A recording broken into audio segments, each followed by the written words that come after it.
this week in our course, as you know, we're thinking about the medication experience. And I'm very pleased to have with us Dr. Laurie Gooden, who's an assistant professor in our college, but also a specialty practice pharmacist working in our health plan here at the university. So probably all of us are getting our medications, or at least many of us, through some sort of a health plan. And so understanding how pharmacists fit into that part of our medication experience should be very informative. So Laurie, thank you for being here. I really Thank you for having me. Appreciate it. So I'd like to start off by asking you to tell us about your current responsibilities, what it is you do in that context, and then how did you train to get to where you are now? What brought you to this point academically? Okay. Currently I'm working at the OSU Health Plan as a specialty practice pharmacist. I do a lot of different things, but the main areas I work in are patient care and then kind of formulary benefit management. So that is just somewhat deciding what should be on formulary at what levels, and that determines how much a patient pays, how much the plan pays, because we have limited resources and we have a population of about 60,000 people, so we want to try and be able to serve those as best we can.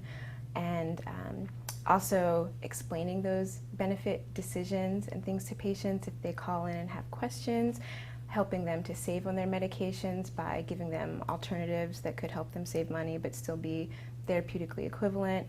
And we do lots of medication reviews. Mostly everything we do is over the phone, but sometimes we do actually go out to physicians' offices and speak with patients about their medications as well. Great. So you've touched on a couple of things that kind of piqued my interest, and one of them is we've studied the word formulary in our course already. We started off by thinking about a pharmacopoeia and what that was, and then drilled down to what a formulary is. And it sounds pretty academic when we talked about it in our lectures, but here you are managing a formulary which determines which drugs people can really get, right? Well, there are two different types of formularies. There are open and closed. So at OSU we basically have an open formulary, which means they can get essentially any medication, but the level that it's covered at just determines how much they would pay for it. So if something's non-formulary, they would have to pay like 50% generally. Is how that works. And what about your training, Laurie? So what kind of an academic pathway did you go through? I received my PharmD here at OSU, and then I completed a one-year residency actually at the OSU Health Plan where I'm currently working afterwards. So we learned about residencies too, but the fact that you can do a residency in a health plan or sort of a benefits management piece is something we hadn't talked about. There aren't as many, but they're definitely growing every year. It's usually a PGY1 type of residency that you would do right after pharmacy school or just as a first-year residency, but there are a few second-year ones as well, and some people also do fellowships and to get into the managed care world. Yep, gotcha. So you've kind of described the role that you play, Laurie. Could you broaden that a little bit? Are there other roles that pharmacists play, like in a health plan like yours, or maybe in a pharmacy benefit management organization? Are there other things pharmacists are doing? There are a lot of different things that pharmacists can do. If they're in a PBM type of company, that's generally more towards the business side, although they can have a lot of clinical activities. So lots of people have MBAs and do more of the financial computing and big decisions and things like that. But they also do pretty much everything, over the phone, still some patient interaction and things like that. They can be dealing, with formularies. Sometimes they'll work with many different health plans if it's someone in a PBM, whereas I am only working with OSU members. So it kind of just depends. The PBM is a bit of a broader scope than a health plan. Gotcha. That's good to know. So I'm interested, Laurie, in talking with you. We've talked about some of the kind of the bigger themes in pharmacy in the 21st century, things like medication and therapy management. And at first blush, I might be sitting here watching this video thinking, well, they can't do those sorts of things. But can you tell me how you have interactions that really affect patient care through a work like yours and things like MTM, if that makes sense? And then, if possible, is there a specific case you could tell us about where you've done that? Well, as far as specific patient care and interactions, there's one program I'm working in called Care Coordination with people that have certain disease states, the pharmacist is actually the first contact, so we'll reach out to those patients and do a medication review, and then we work in teams with a nurse and a health coach to help that patient work towards goals. So the most common disease state I see is diabetes, and sometimes it's something as simple as when they're injecting their insulin or something, it's painful and they think it has to be refrigerated all the time. And me just telling them, once you've used the pen, it doesn't need to be kept in the refrigerator once you first open it. Just little things that can even just improve their quality of life. And then just, working within that team, just different resources, dietitians and things like that. So I enjoy it a lot. Yeah, sounds like you would. And and kind of what you described to me sounds like disease state management as much as anything else. But so, is it fair to say that things like MTM happen through health plans and through PBMs? I would say definitely. And while they could go to their local pharmacy and have an MTM or something done, we do have access to all of the claims information for what they've been getting, at least through our plan. So we have that initially, at least on the back end. Sometimes patients don't always remember what they're taking or their names, or they might bring in their brown bag, but they might have forgotten something. So we have access potentially to a little bit more information, and our time is more flexible potentially than at a retail pharmacy. I'm gonna hazard a guess that many people watching this, and even in our field, don't understand that folks working in a health plan environment or a PBM do actually have patient contact at times and do actually do patient-centered care. Definitely. I would say about almost maybe 30-40% of my time currently is talking with patients. Yeah, that's very informative. You mentioned a few minutes ago that the plan that you happen to work in services like 60,000 people.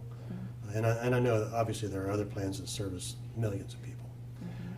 So one of the things that it strikes me is that there's an opportunity for things like in population health. So what I can do with a handful of people in my pharmacy, you're seeing thousands of people, and you're probably seeing thousands of diabetic patients, and it seems like there's a unique opportunity here to kind of affect that population. Do you have any thoughts around that, about how your role has a way to get at population health kinds of practices?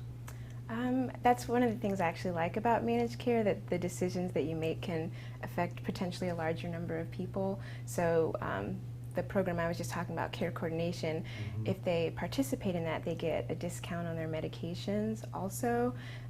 So for those 4 different disease states that are covered within that program, I feel like that's a way to potentially, hopefully help them be more adherent, but also to have a whole team of people working with them on their disease state or other goals they have to improve their health.